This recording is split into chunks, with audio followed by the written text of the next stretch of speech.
বন্ধুরা আজকে দেখাবো এসি কিভাবে ফিটিং করতে হয়, এই প্লেটটা কিভাবে বসাতে হয়। ঠিক আছে, প্রথমে তো তোমাদেরকে কি করতে হবে, এই পুরো এসিটার মাপ নিতে হবে।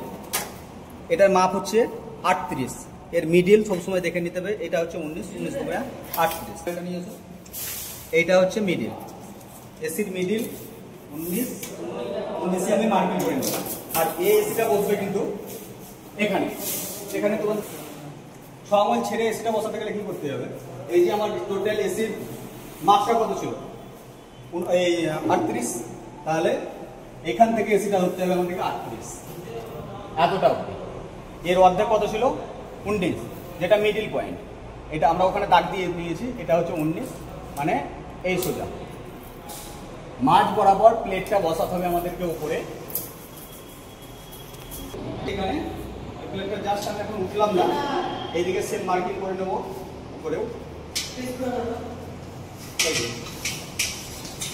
এই এসিটা বসবে কিন্তু এইরকম, ঠিক আছে। এটা কিন্তু এখানে বসবে না, এটা বসবে হাইট, ঠিক আছে।